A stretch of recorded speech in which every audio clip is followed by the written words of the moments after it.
Olá, pessoal, sejam bem-vindos à nossa primeira aula de morfofisiologia celular.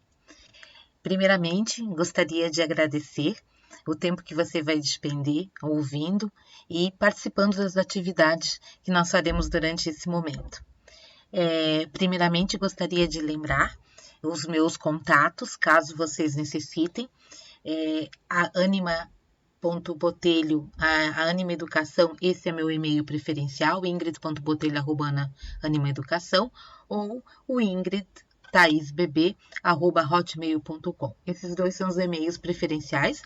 Lembrando que é importante que vocês também usem o próprio ambiente virtual para retiradas de dúvidas, ok? Bem, outra questão importante que nós vamos acompanhar é que a nossa aula ela vai ser uma aula bastante interativa. E em vários momentos eu vou pedir para que vocês respondam algo ou façam algo. Entretanto, obviamente, eu não estarei aí com vocês para ver se vocês estão ou não fazendo. Então, eu sugiro que vocês abram um documento e vão aos poucos, ou peguem um caderno e anotem os exercícios, anotem as respostas às questões que eu for fazendo. E ao finalizar, a nossa aula, você salva esse documento ou a foto do caderno onde você escreveu com o título Semana 1, Introdução à Célula. Esse arquivo, ele deve ser anexado lá no EVA, no link Exposição, ok? Então, espero o trabalho de vocês posteriormente, ok? Bem, povo, o objetivo da nossa aula hoje é fazer uma introdução do conhecimento associado à morfofisiologia celular. Como o próprio nome diz, a nossa disciplina, ela estuda as células. E aí, a gente tem que se perguntar, por que a gente tem que estudar as células? As células são o nosso objeto de estudo desde muito cedo, quando a gente inicia a educação formal. Lá no ensino fundamental, a gente geralmente já tem conhecimentos em relação às células. Depois, lá no ensino, lá pela 7ª série. Depois a gente vai estudar de novo no 2º grau. E agora, chegando à universidade, a gente tem que estudar. Então, com certeza absoluta, vocês têm uma base sobre o conhecimento sobre célula. Qualquer coisa, o menor que seja. Então, a primeira tarefa de vocês é, quando você pensa em célula, você pensa em quê? Anota para mim aí, por favor. O que você pensa? Pensou em célula? Pensei em... Pode ser uma palavra. Não vai atrás. Agora é o que você sabe, o que você pensa, tá? Não precisa ir atrás, não vai ter o certo ou o errado. É só para mim ter uma noção do qual é a base conceitual de vocês, ok? Bem, quando a gente pensa em célula, vou esperar vocês parem no vídeo, por favor. Anotem e depois retornem. Quando a gente pensa em célula, tá? E aí a gente entra, e eu espero que você já tenha anotado, e é legal essa anotação, sabe por quê? Lá no final da nossa disciplina, a gente vai voltar essa anotação, e aí você vai ver o que você aprendeu. E se você, obviamente, aprendeu, né? Esperamos que sim. Bem, qual o objetivo aqui, né? A gente tem que entender que vocês fizeram uma escolha para a vida de vocês, que é trabalhar com saúde. Não importa o curso que vocês estão fazendo, educação física, fisioterapia, nutrição, enfermagem, odonto, psico, tá? Qualquer um desses cursos tem como objetivo principal trabalhar saúde, especificamente numa das espécies que é a espécie humana. E aí, quando a gente pensa em saúde especificamente, a gente com certeza absoluta poderia pensar em uma doença. Por exemplo, vou questionar uma doença, diabetes. Todo mundo já ouviu falar de diabetes, né? Diabetes é uma doença que está associada aos níveis de glicose no sangue. A glicose é uma molécula que é encontrada em alimentos com carboidrato, que é uma molécula muito importante, né? Energética. A gente encontra no pão, basicamente em tudo, né? Mas aonde que a gente come muito? No pão, né? Nos derivados que possuem farinha, tem muito carboidrato. O carboidrato principal aí é a glicose. Bem, então tem algumas pessoas que depois de comer, essa glicose não consegue entrar nas células, por N motivos. E exatamente por isso, né, a gente tem um excesso de açúcar nesse sangue, que pode comprometer vários sistemas. É uma doença muito chatinha, visto que ela é uma doença que a gente chama de silenciosa. Aí você pensa, quando eu falo em diabetes, eu até posso falar de glicose, assim, mas eu vou cair aonde? Vejam, na minha fala eu disse, as células não utilizam a glicose. Olha as células aí, tá?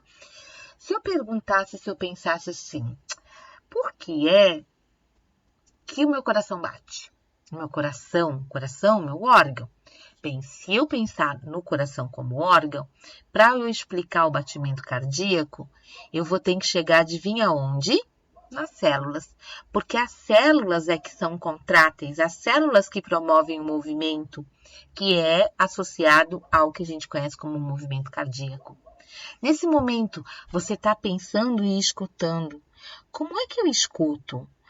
Entra o som lá pelo meu ouvido e lá na região de cóclea, que é uma região interna, lá do meu ouvido interno, existem células que apresentam cílios, que são literalmente estimulados e que vão, recebendo esse estímulo, vão encaminhar esse estímulo para o sistema nervoso central, para que isso possa ser interpretado pelas células e enviado uma mensagem para você do tipo, tá legal, eu preciso entender melhor isso, ou não, não estou gostando disso, tá? Vejam que eu comecei com célula, todo o caminho é percorrido através de células, a interpretação é por células, a resposta será células, tá? Então, por mais que a gente queira, em situações normais ou patológicas, todos os caminhos sempre levam às células. As células, elas são as unidades formadoras do nosso corpo, as menores unidades formadoras do nosso corpo. A gente conhece, já lembrou, já ouviu falar, que as células, elas apresentam regiões, né? Geralmente se fala muito em membrana, citoplasma e núcleo, mas mais importante do que a gente entender regiões ou o que tem uma célula, é entender o que é uma célula, como ela funciona.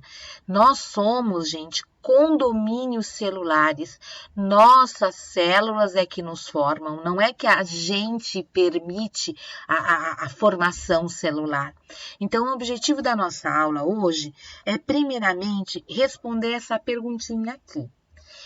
Qual das questões está correta? Quem são as células ou o que são as células? Parecem semelhantes, mas não, né? Quem são as células? É uma questão que, quando a gente pergunta quem, a gente está falando em quem é o fulano de tal, né? A gente está pensando em uma estrutura que geralmente é viva. O que são as células? Está falando de uma estrutura que pode ser inanimada, tá? Então, a minha pergunta, o que vocês acham que está certo? É quem são as células ou o que são as células? Anota aí. Não vale depois mudar, tá? Não tem problema. Mostra, coloca o que tu estás achando e depois a gente vai rever esse conceito. Se acertar ou se errar, você é quem vai dizer isso. Tá? Anotou? Para aí, anota. Não esquece. Vai lá. Ok. Então, vamos lá. Vamos começar a ter, então, informações que vão auxiliar você a responder isso, tá? Primeiro, as células, como eu falei, são as menores partes do nosso corpo, tá? São exatamente tão pequenas que a gente não consegue visualizar elas a olho nu, certo?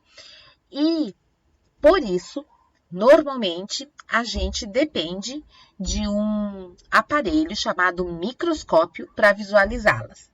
Tá? Qual o tamanho de uma célula? Depende da célula de qual ser, tá? As nossas células são esse tipo aqui, ó, são as células animais. E elas têm em torno de 10 micrômetros. O que é um micrômetro? O micrômetro é uma unidade de medida, assim como é um metro, assim como é um centímetro, um milímetro, tá? Para vocês entenderem o que é um micrômetro, imaginem uma régua aonde vocês observam um milímetro, tá? Esse milímetro, ele vai ser dividido 1000 vezes. Imaginem um milímetro dividido por 1000 vezes. Cada pedacinho desse vai ser um micrômetro. E as células animais, das quais nossas células fazem parte, estão em torno de 10 microns. Entretanto, existem algumas células, como as células bacterianas, que são muito menores. Em média, elas têm em torno de 5 microns e podem chegar a 1 micron. E tem estruturas, como os vírus, tá, que são menores ainda. E aí, o micron já não consegue medir, como se a gente quisesse medir uma célula com 1 metro, não tem como. Então, a mesma coisa, estruturas menores como os vírus precisam de uma nova unidade de medida que a gente chama de nanômetro. Então, imagine lembra aquele 1 micron? Agora que você vai pegar aquele 1 micron e vai dividir mais 1000 vezes. Uma parte desse micron é o que a gente chama de nanômetro, tá? O que corresponde também a 10 na menos 9 metros. O que significa 10 na menos 9? Tá? É 1 metro dividido, bota aí 9 zeros aqui, e aí você vai encontrar o que é o nanômetro. E depois dos nanômetros ainda a gente tem o angstrom, tá? Então, são unidades cada vez menores. Nosso corpo, ou melhor, o nosso olho, ele tem capacidade de visualizar somente acima de 100 microns, tá? Abaixo disso, a gente não tem o limite de observação, só acima de 100 microns. Então, por isso, como eu havia comentado anteriormente, nós precisamos os microscópios, tá? Os microscópios são um dos instrumentos essenciais e que permitiram o desenvolvimento desse estudo da célula na biologia, que a gente chama de citologia. Anota aí, cito é igual com C, tá? Cito é igual a célula e logia é igual a estudo. Então, a citologia é o estudo da célula. Ou você pode também encontrar como biologia celular, o estudo da vida da célula. Bem, os microscópios, eles foram inventados há muito tempo atrás, tá? Acredita-se que o primeiro microscópio, ele surgiu lá no final do século XVI com o Galileu. Você já deve ter ouvido falar do Galileu. O Galileu, na verdade, ele fez um telescópio, ele é bastante conhecido por isso, tá? E acredita-se que durante essa confecção do telescópio, que serve para a gente visualizar astros muito longes, né? Ele deve ter alterado a posição de alguns espelhos e aí ter inventado o primeiro microscópio. Entretanto, alguns autores dizem que, na verdade, não foi o Galileu, que foi esses dois, o Hans Janssen e o Zacharias Janssen, pai e filho, lá na década de 1590, olha lá, 1590, e que eles então deviam ter realmente feito o primeiro microscópio, que é bem diferente do microscópio atual. O que é o microscópio, gente? O microscópio nada mais é do que um componente onde você tem espelhos e lentes diferentes que permitem a ampliação de alguma coisa, tá?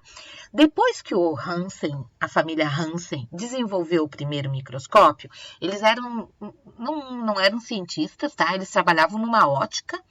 Eles gostaram tanto de ver, e a capacidade de ampliação desse microscópio é ínfima, é em torno de 30 vezes, tá? Isso é muito pouquinho, isso é mais ou menos o que você tem de ampliação quando você pega uma lupa, sabe aquelas lupas que a gente, tipo Sherlock Holmes, tá? Aquilo é o máximo de ampliação que os microscópios do Janssen conseguia, mas aquilo já foi muito, tá?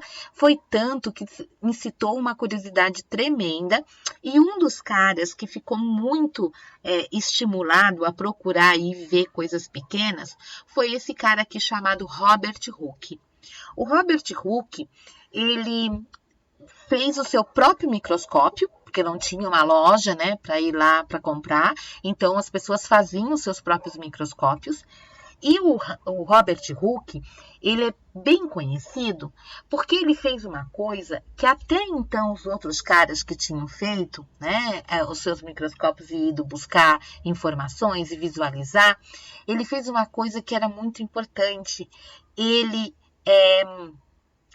desenhou tudo que ele via, e ele fez o primeiro registro de um trabalho científico utilizando a microscopia como ferramenta de estudo. E o que ele observou? Ele observava de tudo, gente. Ele botava tudo, ele enfiava naquele microscópio para enxergar. E ele desenhava tudo que ele enxergava, tá? E aí, com esses desenhos, ele produziu esse livro aqui, tá? Que identificava as coisas que ele observava. E numa dessas partes do livro, ele descreveu o que ele viu quando ele colocou uma cortiça. A cortiça é um pedacinho da casca de uma árvore. Ele fez um corte muito fino, colocou no microscópio e aí ele teve essa visão aqui que vocês estão vendo aqui. Tá? E quando isso ele descreveu, ele achou que isso era parecido com celas de um monastério, células como o que a gente chamaria hoje de seminário, né? E celas eram pequenos quartos fechados. Como vocês veem pelo próprio título do livro aqui, ó, tá? A língua da ciência naquela época era o latim. Pequenas células são conhecidas como células. Então, o Robert Hooke ele ficou tão conhecido também porque ele falou pela primeira vez o termo célula, tá? Ele não viu uma célula. Agora a gente sabe que o que ele viu, na verdade, são resquícios do esqueleto da parede celular das células. A célula mesmo não existia aqui. Mas ele cunhou, a gente diz, o termo célula. Tá?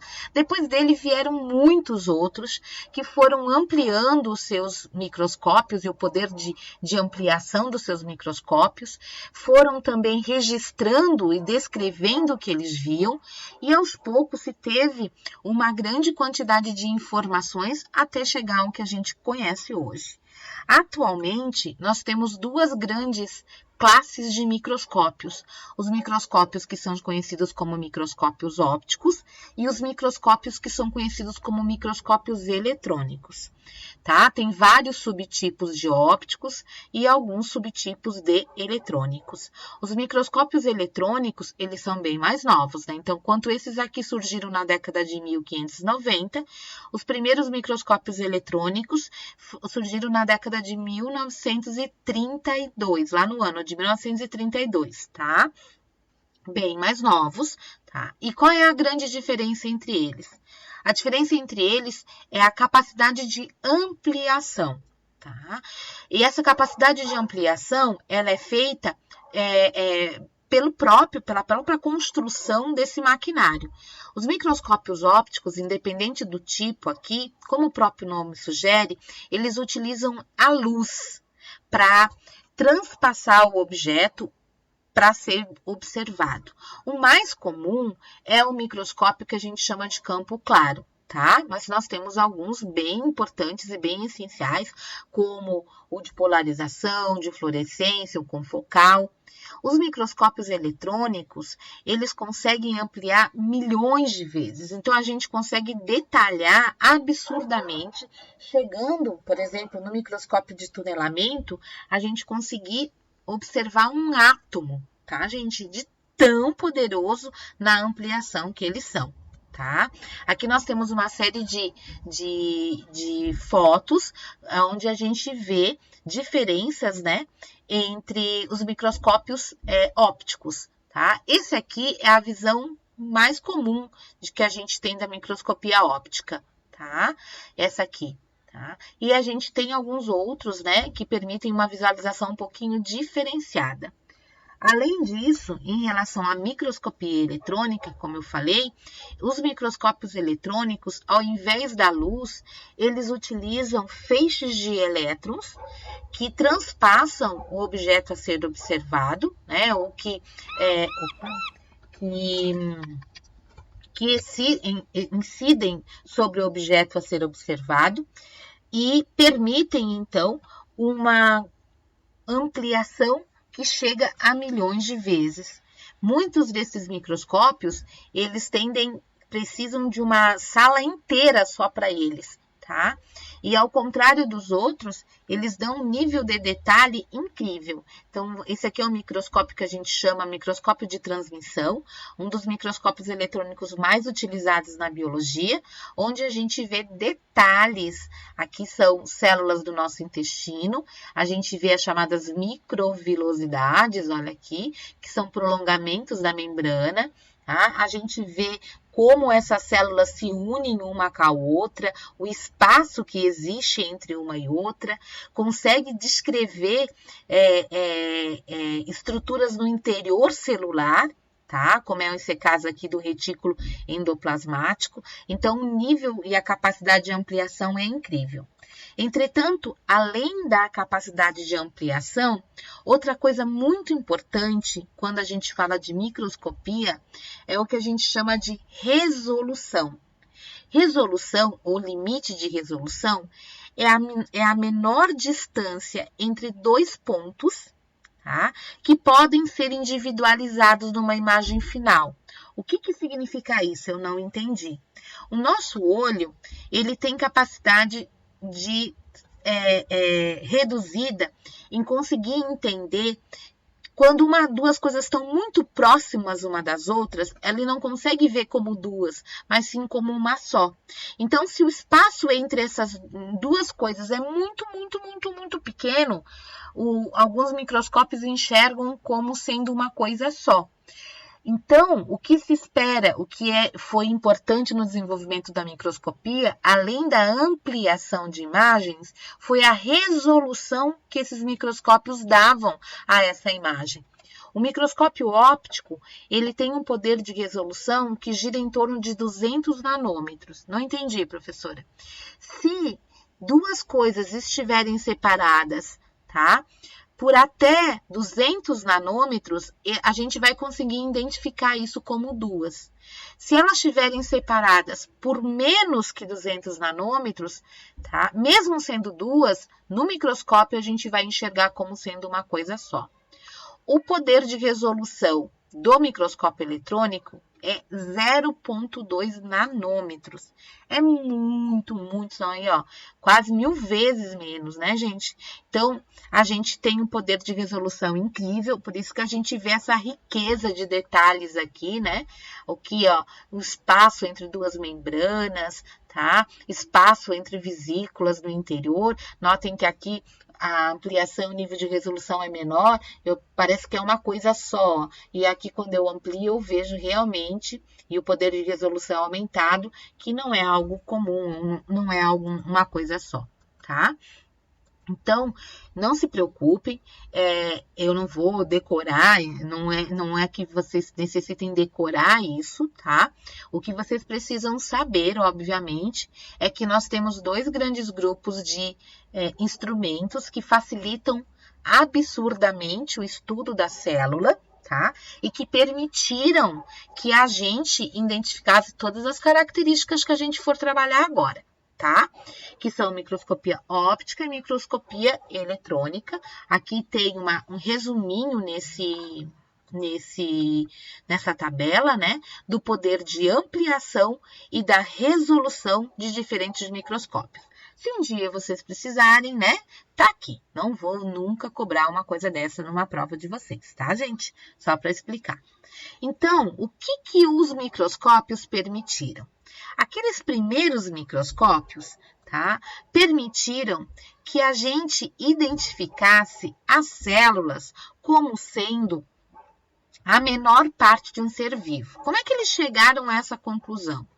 Quando, depois do Hooke, outros tantos tiravam pedacinhos do nosso corpo, ou tiravam pedacinhos de animais ou de vegetais e colocavam no microscópio, eles viam que sempre tinha essa tal de célula, tá?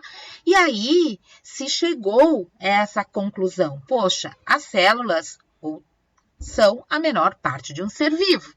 Então, elas são as unidades microscópicas dos seres vivos. Só que nesse momento, né, quando foi falado sobre isso, acreditava-se que as células elas eram como um tijolo, literalmente. Elas eram formadoras. Como o tijolo forma uma parede, as células eram utilizadas para a construção do nosso corpo, tá? Especificamente falando dos seres humanos. Aí, obviamente, tá? Isso deu a entender que, tá? Como as células constituem o corpo, a célula, ela vai dar forma a esse corpo. A forma de um corpo, ela é dada pelas células, pela organização dessas células. O termo forma, gente, em latim, utiliza-se morfo. Forma, morfo, é a mesma coisa. Morfo significa forma. Então, se as células constituem, elas dão forma. Então, elas estão associadas a morfo do nosso corpo. E por isso que a gente diz que a célula é a unidade morfológica dos seres vivos. Vamos entender esse conceito, ó. A célula é a unidade morfológica dos seres vivos. E notem que aqui que eu não falei que é a morfológica do homem, tá? Ela é a morfológica de todos os seres vivos. Quem descobriu isso, tá? Foi, na verdade, quem descobriu não. Quem constatou isso foram esses dois caras aí, o Schleiden e o Schwann. O Schleiden, gente, ele era literalmente um cara muito curioso. Ele era advogado, não tinha nada a ver com ciência, mas ele amava, ele tinha o microscópio dele e ele gostava muito de vegetal. Então, ele começou a fazer o que o Hooke fazia, começava a olhar tudo quanto era vegetal, ele colocava, ele leu os trabalhos antigos, e aí, tudo que ele via, ele notou que tinha uma relação com o que o Hooke falava que era a tal da célula. E aí, em 1838, ele resolveu publicar um artigo dizendo, olha, baseado em todas as minhas pesquisas, realmente, todas as plantas são formadas por células. Em 1838, gente, planta era basicamente tudo, tá? Nós não tínhamos uma divisão dos reinos como a gente tem hoje. Antigamente, os seres eles eram divididos em seres vivos e não vivos. E os seres vivos, eles eram divididos em animal e vegetal. Não tinha essa divisão que nós temos hoje. Então, quando ele diz que as células, elas estavam em todas as plantas, em todos os vegetais, isso chamou bastante atenção. Em seguida, né, o Schwann, que era um médico, e ele, por ser médico, ele trabalhava com células humanas e também de células de outros animais. Ele, com as suas investigações, também observou e resolveu publicar, dizendo que todos os animais são formados por célula. E aí vejam que com essas duas observações, chega-se ao início do que a gente conhece como teoria celular, que constata o que eu acabei de falar para vocês. Todos os seres vivos são formados por células. Tá? Todos os seres vivos são formados por células. Depois de um tempo, tá? Surgiu um outro cara, né? E não, na verdade foram esses dois, o Remak e o Virchow. Os dois, eles começaram a estudar a origem dessas células. Nessa época tinha muito uma tal de geração espontânea. O que eles acreditavam, algumas pessoas acreditavam, que os seres vivos, eles vinham do nada, tá? E aí, o Virchow e o Remak, observando no microscópio as células, eles começaram a notar que as células tinham capacidade, como vocês estão vendo aqui, ó, de se multiplicar, tá? Elas tinham capacidade de formar mais do que uma, tá vendo aqui que se multiplicou? E aí os caras perguntaram assim, opa, como assim? Como as células têm capacidade de se multiplicar, tá? E aí eles ampliaram a teoria celular com o postulado dizendo: todos os seres vivos possuem células e as células são derivadas de outras células. Uma célula dá origem a outra célula. Quando eles descobriram isso, gente, eles começaram a perceber o seguinte: poxa, uma célula dá origem a outra. Isso é um conceito que é utilizado em reprodução. Pô, mas a reprodução é uma ação. Então, a célula tem ação. Se a célula tem ação, quer dizer que ela faz uma coisa. Ela funciona. Esse termo, funcionar, fazer algo, no latim é chamado de físio. E então, surge essa questão que depois do Virchow e do Remak, né, foi altamente investigada ao longo de muitos e muitos anos, até chegar à conclusão de que a célula, ela também é uma unidade fisiológica dos seres vivos. Fisiológica dos seres vivos. Como é que eu identifico, como é que eu faço para estudar função celular? Visto que os microscópios, aquela imagem que eu mostrei, aquele vídeo ali das células se multiplicando, né? Os primeiros microscópios não mostravam isso, tá, gente?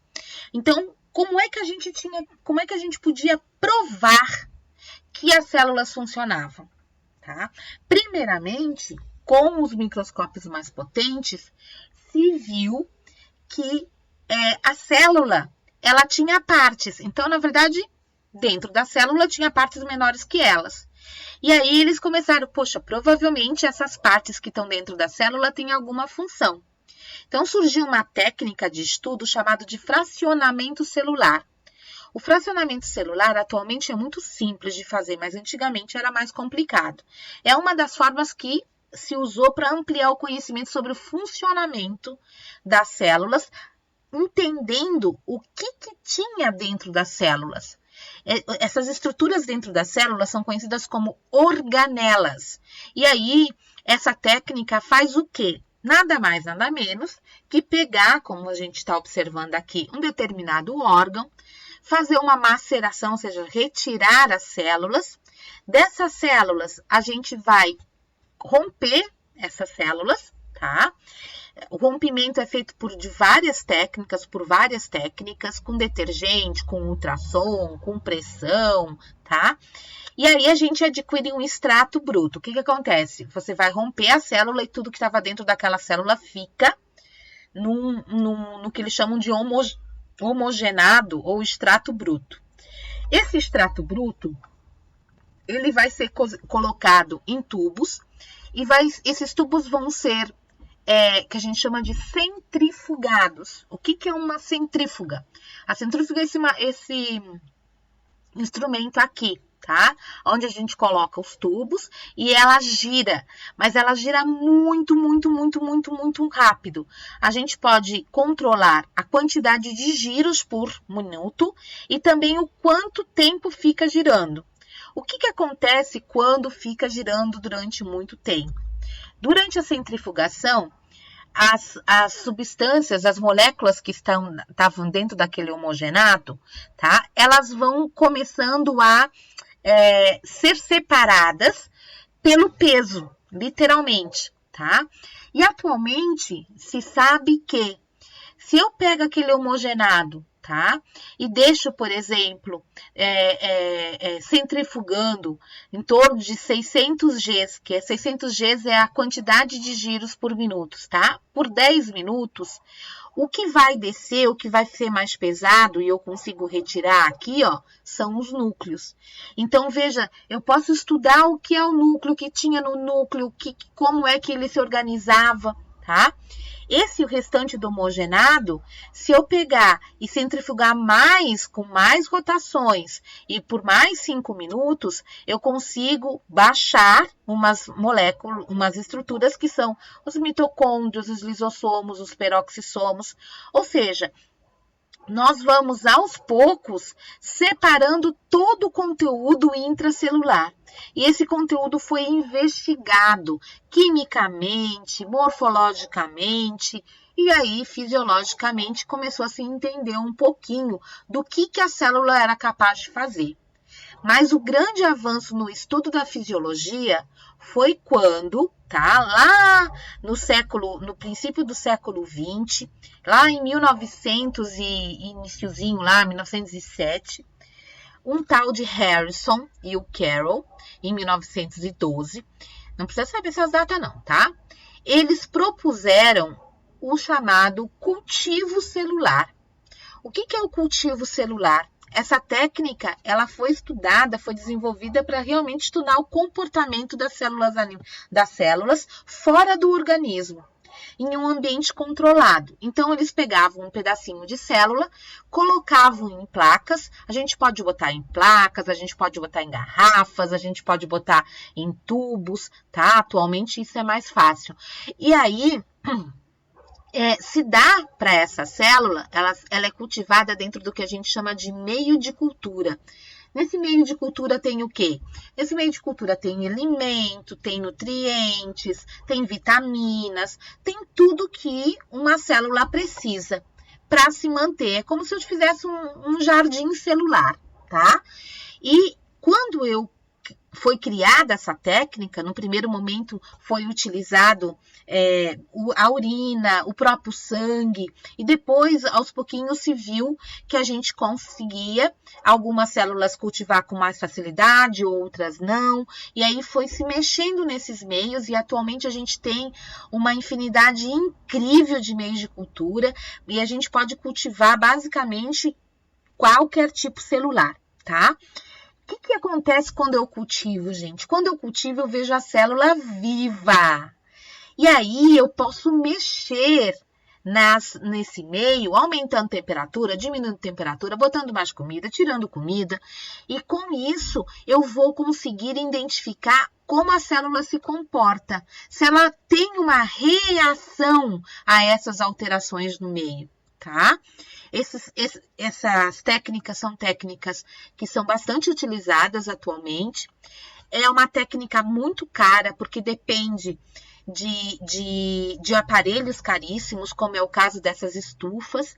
São estufas de CO2, estufas que controlam temperatura, que controlam gás carbônico, que controlam oxigenação, tá? Os materiais também que são utilizados, os meios de cultura que são utilizados, geralmente são todos muito caros, tá? E toda a técnica, ela tem que ser desenvolvida em um ambiente muito, muito estéril, tá? Ou seja, eu quero entender como uma célula se comporta. Mas quando eu tenho um local com comida e tudo prontinho, é muito comum outros seres virem. Então, eu preciso eliminar, por exemplo, a possibilidade de faltou o termo agora. Não é uma infecção, mas faltou o termo. Mas de uma entrada de células que eu não quero estudar, tá? E essas células geralmente são bacterianas ou células fúngicas. Essas são as piorzinhas, né? Para eliminar essa possibilidade, então se trabalha em cabines de segurança, aonde todo o material, a gente fica totalmente paramentado para que as células que eu estou estudando fiquem só elas mesmas, tá? Como no jardim, a gente troca esse meio de cultura semanalmente, às vezes mais do que uma vez por semana, para manter essas células vivas aqui, e aí eu posso ir estudando elas ao pouco. Posso testar, por exemplo, uma medicação, ver se elas morrem, se elas não morrem.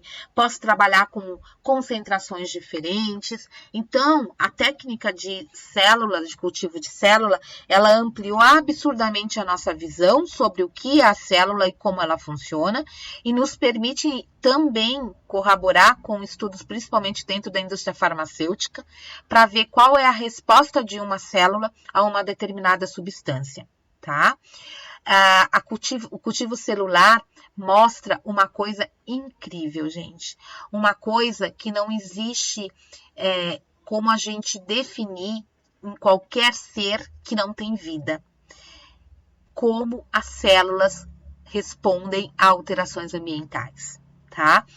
Nenhum ser inanimado, nenhum ser não vivo responde a alterações. Se você pegar uma garrafinha d'água e colocar ela num determinado lugar, faça sol, faça chuva, faça sol, ela não muda de posição, gente. Não tem nenhum tipo de alteração.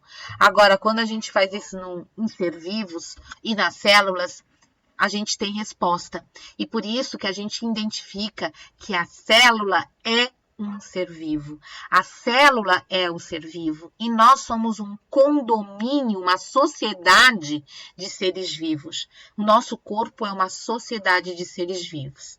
Atualmente, além da centrifugação lá, né, da fragmentação e também da cultura de células, várias outras técnicas são utilizadas para o estudo celular. Técnicas que são de outras áreas, como a bioquímica, a biofísica, a própria biologia molecular, e permitem, então, que a gente identifique realmente que a célula é uma unidade estrutural e funcional dos seres vivos. Né? Alterando aqui para os termos latinos, é uma unidade morfológica e fisiológica dos seres vivos. Por isso que a gente chama a nossa UA de morfofisiologia celular, tá? Então, a célula, todos os seres vivos, todos. A grama, a barata, a lagartixa, o boi, tá? A florzinha, o matinho, a bactéria, tudo isso é formado por células. E essas células dão forma a esses seres vivos, e elas são as unidades vivas. Para terminar nesse primeiro momento da nossa aula, a última coisa que eu queria que vocês compreendessem é o que é um ser vivo.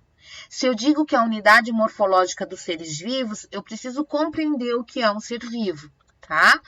O ser vivo, ele tem uma característica ou características definidas atualmente como: todo ser vivo é formado por células, tá?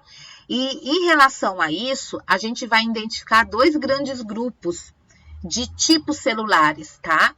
Aqueles que dão origem aos seres que são conhecidos como procariontes e os eucariontes, depois a gente vai falar um pouquinho disso. E nós temos seres que são formados por uma única célula, e eles então são chamados de unicelulares, e aqueles que são os pluricelulares, faltou o termo aqui, ó, desculpa. Os pluricelulares que são formados por mais do que uma célula. Nós somos seres vivos que somos formados por células, mais do que uma, então temos essa pluricelularidade. Todo ser vivo e, portanto, toda célula tem ciclo de vida. Toda célula nasce, cresce, se reproduz, envelhece e morre, gente. Então, eu tenho esse ciclo, você tem esse ciclo de vida porque nós somos formados por célula, ok?